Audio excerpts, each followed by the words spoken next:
أقول يا وجودي وجد ربع لهم 20 يوم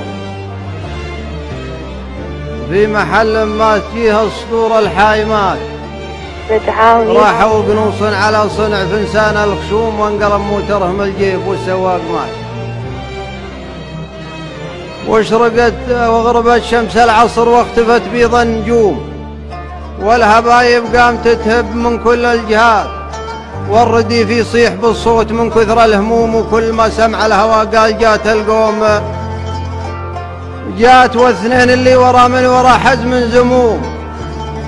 انكسر واحد عليها الركب فات،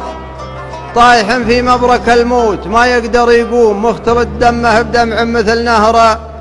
الفرات، دمه من الجرح والدمع من قل العزوم. يوم مرت في خياله جميع الذكريات، بين عود ينتظر جيته ومن رحوم، وبين ورع توهم غلق 5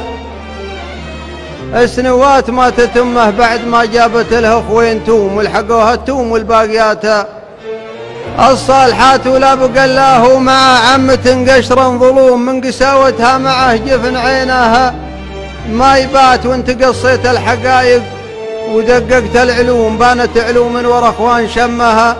خافيات، يذكر انه كان معهم من الارزاق كوم، واصبحت من بعد ما حول الموتر اشتات، انتهى الماء وانتهى الزاد في وقت اللزوم، وانتهت موية لديتر مسال لها الثبات، يشربوها كلها بالشوايب والسموم غير ما يقطع ضماهم 3 وايتات. والمصيبة يوم هبت من القبلة سموم،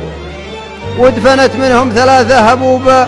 الذاريات، وانكف الرابع بعد ما تو اصحابه عموم، وقام يزحف في فجوج الخلاء بالكيلوات، ورزقه ربي بناس قحاطين قروم، من رجال في الخطر يسبقون الطائرات، واركبوه وحولوا به مع ذيك الحزوم صوب دار خابرين بها مستشفيات. ويوم شافوا النور مثل القمر بين الغيوم، وعلقوا خط تخالف عليها الشاحنات، فاعترض في دربهم ناقة سودا ردوم، واستموها صدمة ما وراها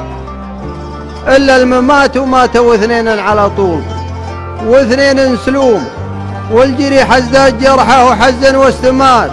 وده انه مات وانه من الشوف محروم، وان عيال العود سلموا صدوف النايبات عزتي له، يوم هو بين شوم وبين لوم، وماتوا اصحابه ولا له عيال ولا بنات. والحقيقة ذا العرب كلهم من رؤوس قوم، فعلهم تشهد عليها السنين الماضيات، لكن أمر الله نفذ بين ليل وبين يوم، ومن ربي لا نفذ ما عليهم ساومات، والسعادة والحظوظ السعيدة ما تدوم، مخبل اللي مملم في الليالي المقبلات، يحسب ان العمر رحلة ذهاب بلا قدوم، ما درى انه بين غماض عينه والتفات، لو عطوها اللي تعرف العوايد والسلوم، مثل ما يعطى اسود الوجه 7 مجليات، خاتمتها الموت والقبر والنار اللهوم، كان ما له في رصيده جمايل وحسنات، البنادم ما تساوي حياته في الصثوم. واخر علومه اللي قالوا ان فلان مات وسلامته.